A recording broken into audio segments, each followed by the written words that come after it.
Good afternoon and welcome to Moments with Melinda. I am your host, Melinda Moulton, and today I am speaking with Kathleen Kolb. She is an artist and educator and a internationally renowned painter. So Kathleen, thank you so much for being with me today.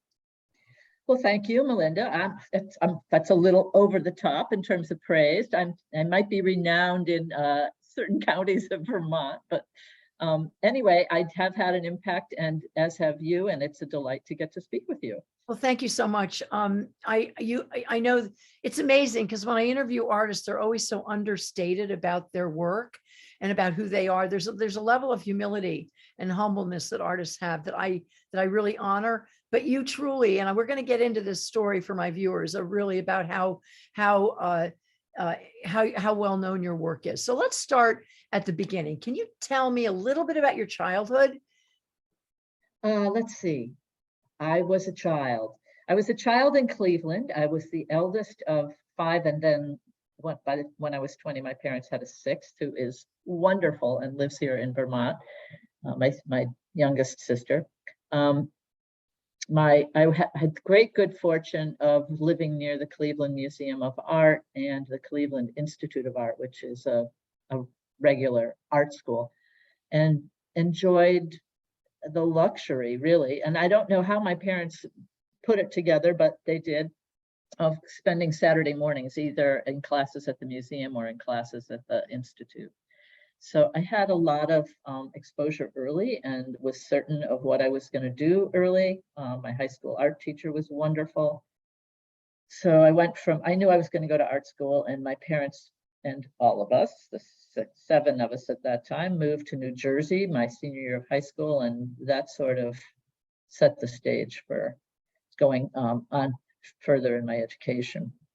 At what age did your parents recognize that you were that you had a gift in art? I think teachers started telling them I was a little different when I was 5. Well, and that was kindergarten, right? That was the first school exposure, the first time somebody outside the family had a chance to sort of assess. I think the story was that the kindergarten teacher, told the class to draw a picture of spring, and everybody drew pictures of tulips and daffodils except me. I drew a bear coming out of a cave. So it was just a slightly different take on the world, and it alerted the teacher. Do you still have that drawing? No, all of those. I mean, with 6 kids, and many moves, my mother didn't save. Your parents had, well, I have, I'm surprised it's not stuck on their refrigerator, but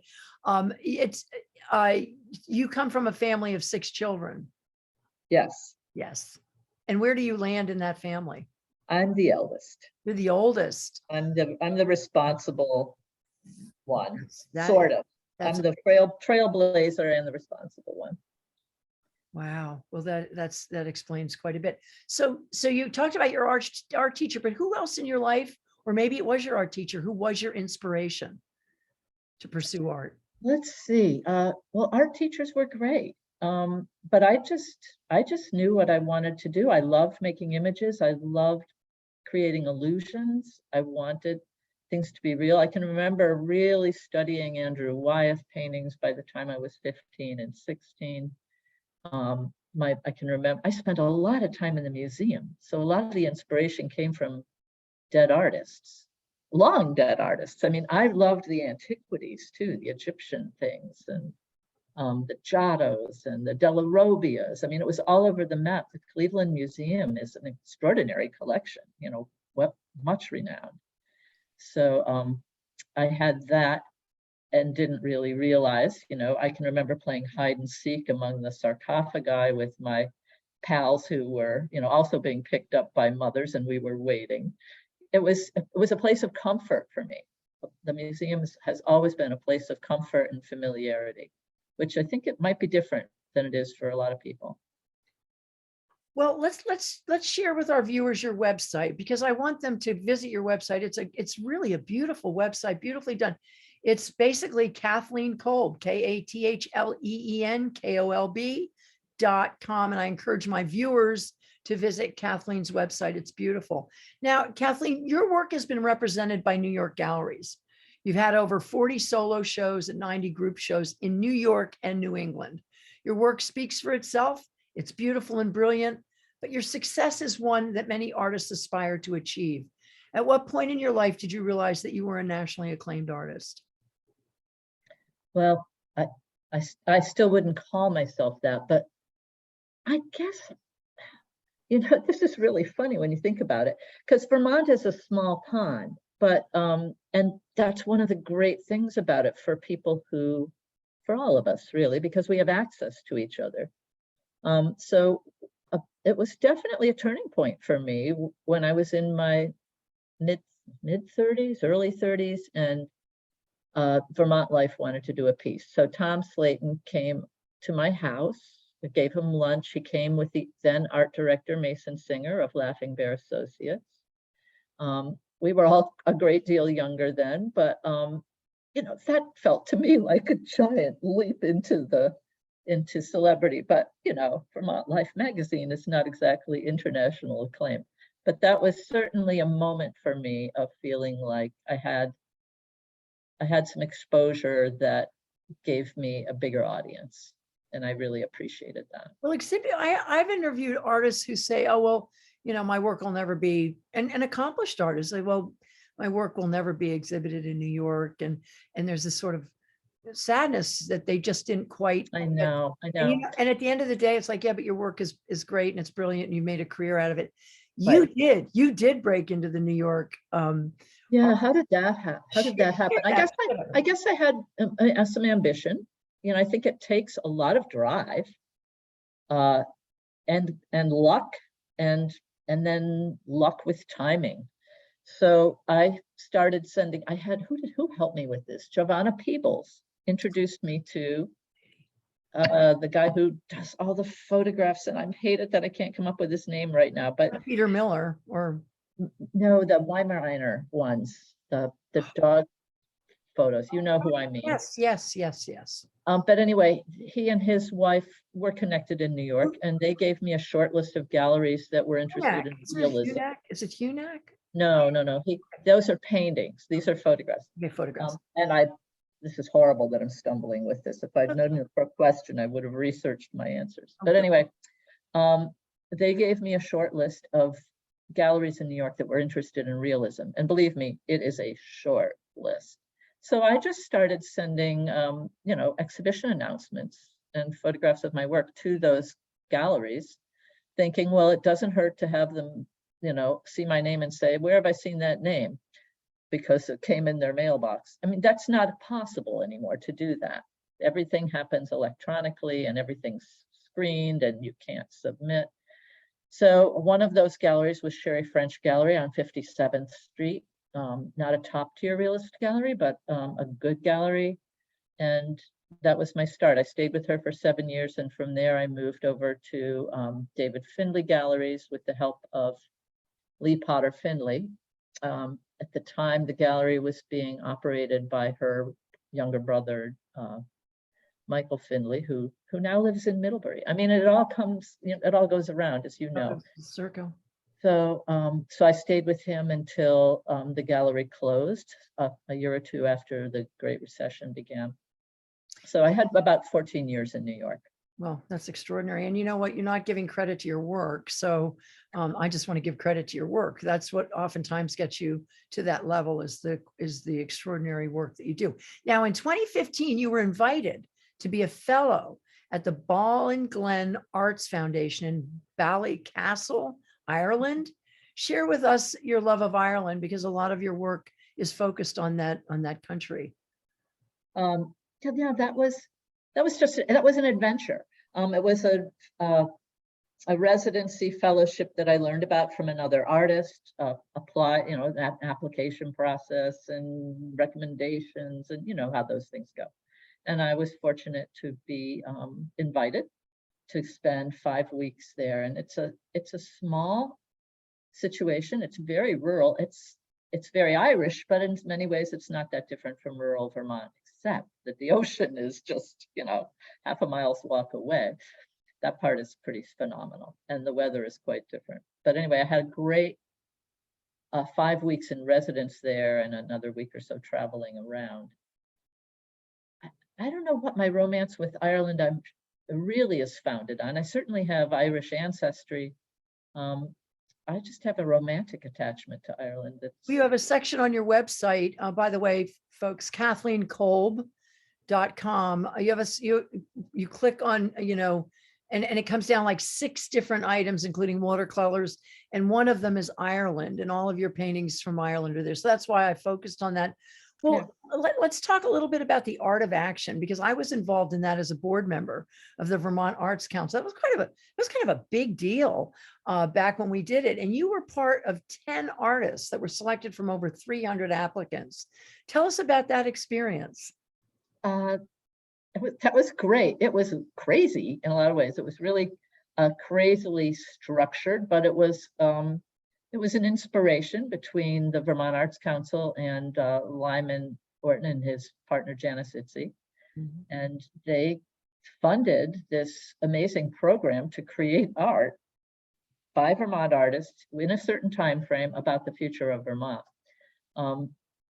Being a realist, I remember telling the panel that I couldn't really paint the future because I paint what I see in the future. It's not invisible to me any more than it is to the rest of us, but that I would look for the cutting edge of the chosen subject area I had, which was the working forest.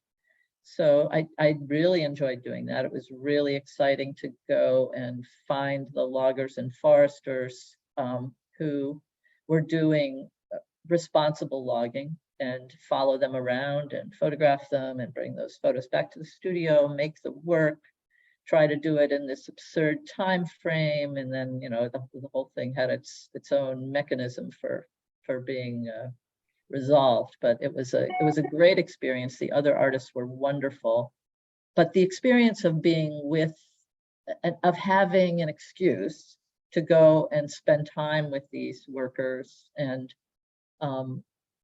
feel that was valid, that I wasn't begging a favor of them just for myself. It was for the state. Right. It was fabulous. It was amazing. And I know that one of your paintings hangs at Main Street Landing. Now, you've been showing your work since the early 1980s.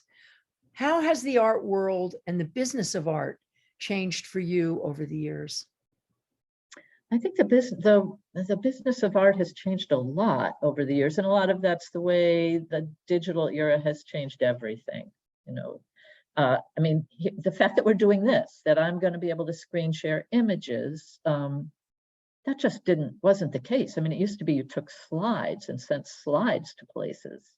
It was a very cumbersome process. And of course, it's much bigger. It's so much like everything. It's so much more competitive now because there's so many more people competing for the same amount of exposure and acclaim. I mean, I watch the younger people who I meet on residency, for instance, at the Vermont Studio Center, and they're ambitious, they're hardworking, they really want to do something different. And it's really hard to get attention because there are so many people clamoring for it and so few places that can really provide that exposure. And so I think it's changed a lot. Now, in the meantime, I have a daughter who has become an art dealer and an international art dealer. So I see another view of it that does keep me humble, Melinda, because she's dealing with the celebrity artists that you hear about or read about, and the international art fairs and all of that stuff. So I'm very mindful that there's a lot more going on up there than what I see right here in Vermont. Good for her. What is her name? Her name is Anna Fisher Brodsky. Her work name is Anna Fisher. Anna Fisher. Yeah. All right. Well, congratulations to your daughter. That must be so much fun that she's sort of fallen into the art world. So also you did work in dance, film, and television. I saw that on your website. Tell us a little bit about that work that you've done.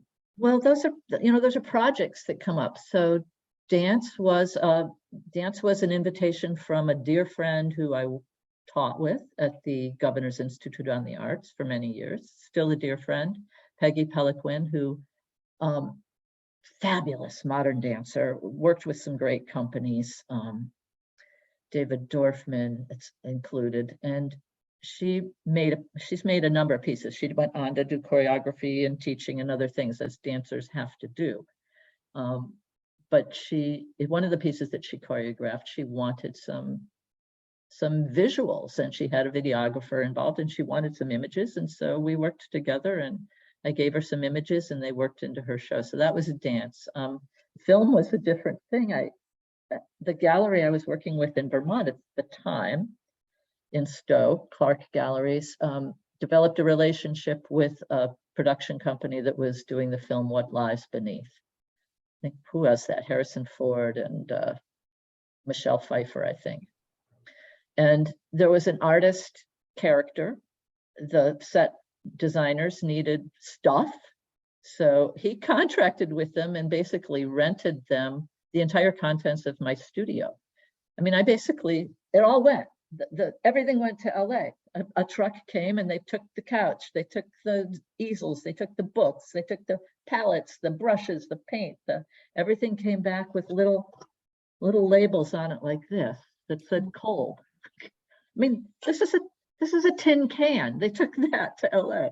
So that was fun. There was some money in that for me, and I was very grateful for that. That came, I think, right before the recession.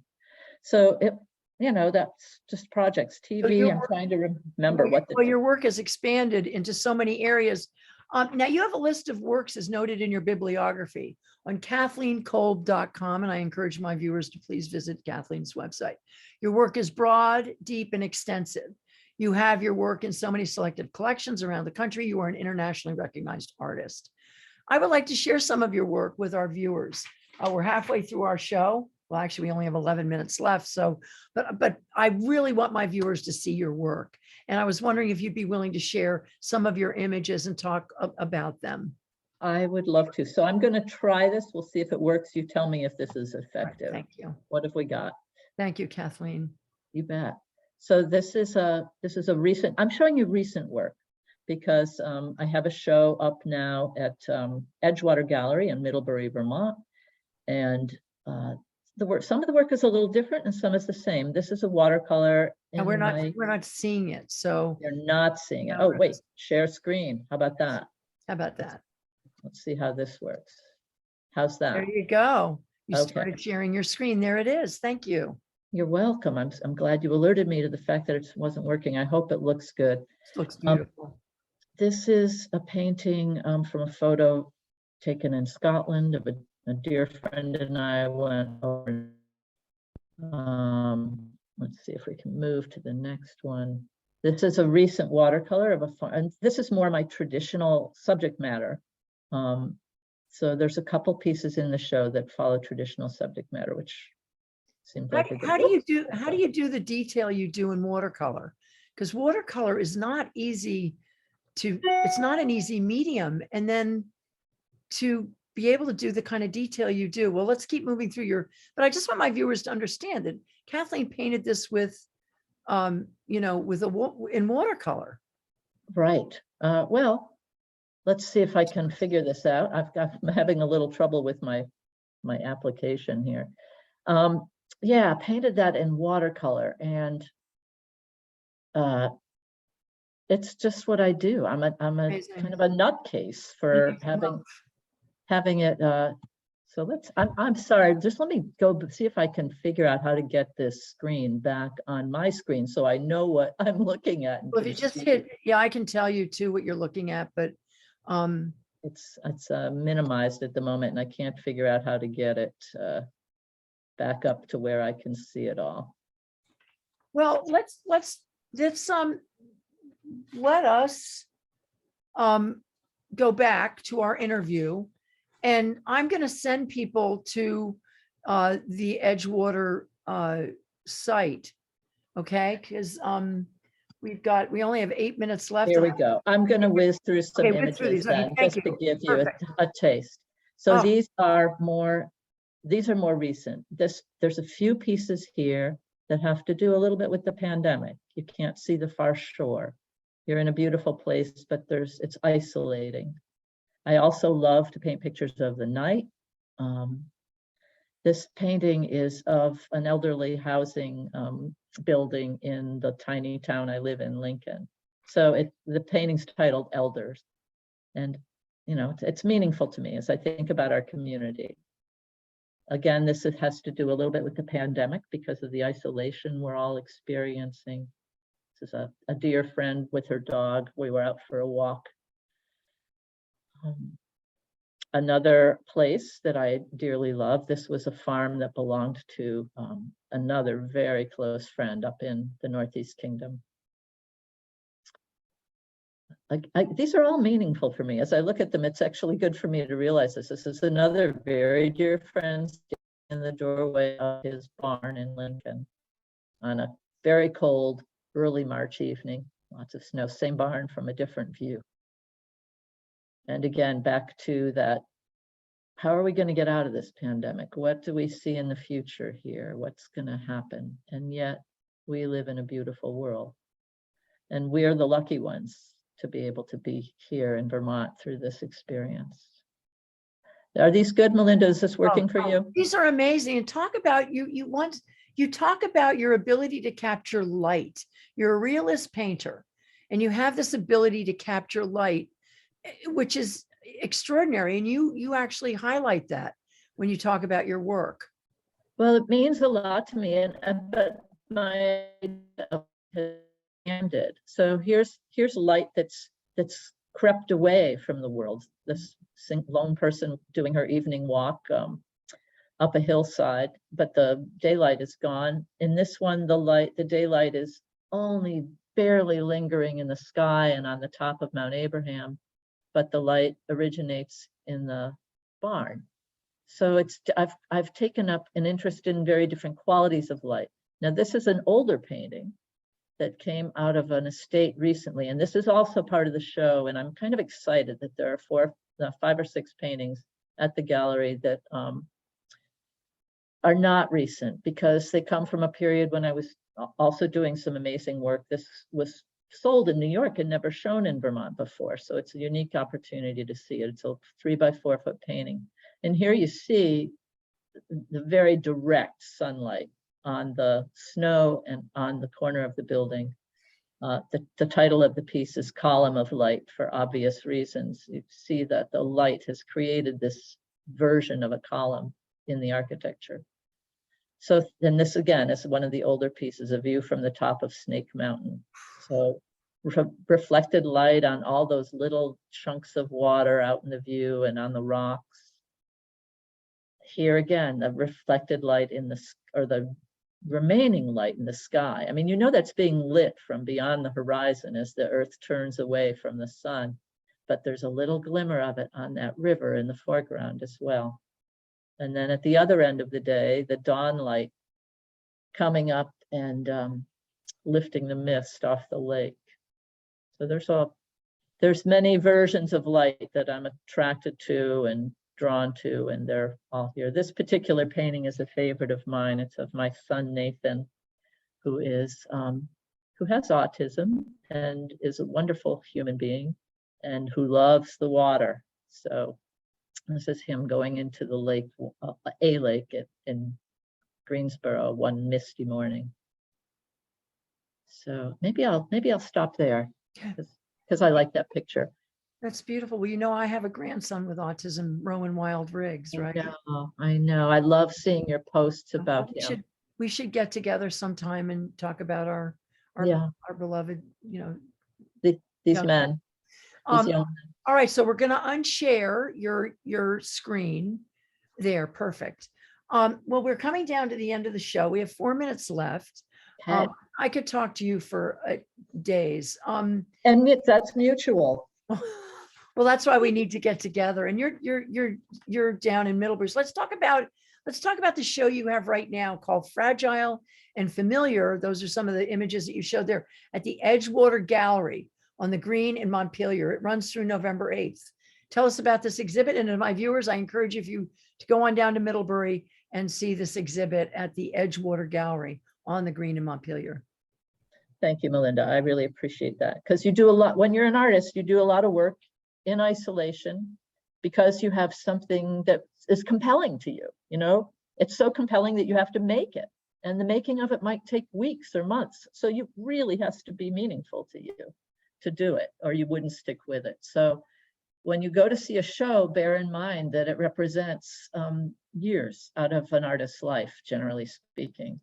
Certainly the case for me in this show, because I started the work probably in 2020 and worked on it. Got a new knee in the interim, which took a little time, but went back to work on it this spring and finished the work, delivered it in September, and now it's on the wall for a brief month. So I want as many people as possible to enjoy it, to go and enjoy it. Well, we're going to have to do that. Now, listen, Kathleen, what's next for you? What are you working on now? And what's next for you? What's next is moving the compost, Melinda. All the things I didn't do while preparing for this show. Cleaning out the garden, moving the compost, bringing the firewood onto the porch. But I do have several commissions lined up, and there's a number of pieces that I really wanted to do for this show and didn't have time for. And they're stuck in here and desperate to get out. So I can't wait. There's some more things coming in line with what I was making, some more obscure shore pictures and a lot more nighttime pictures. I've got so much in my mind to do that gets me going. We are the recipients of what's in your mind. So tell us very quickly, we have a couple minutes left. What are your words of wisdom for young artists today who want to create a career as an artist? To remember that as an artist, your basic mission is to tell the truth. You may lust after fame and fortune, but if you don't tell the truth, you're not going to get there. The rest of it is, luck and timing and ambition. But you need to just stay true to yourself and make the things that matter most. That's beautiful, but it also is a gift. And as great musicians, great artists, great writers, there's a gift that comes with that. And Kathleen Kolb, you've got that gift. And you shared it with us, and you've shared it with the world. And I'm so glad that you're here in Vermont and that we can see you and see your work locally. And I want to thank you. I'm going to go to the view so everybody can see both of us together here. I want to thank you for your time and for sharing this with my viewers. And to my viewers, please visit Kathleen's website, KathleenKolb.com, and check it out. So to you, my friends, let's get together down the road. And I wish you all the best in a beautiful winter, capturing the light and the beauty that you capture. And thank you for your time, Kathleen. I really appreciate it. Thank you so much, Melinda. It's been an honor. And to my viewers, thank you for tuning in, and I will see you again really soon. Bye-bye.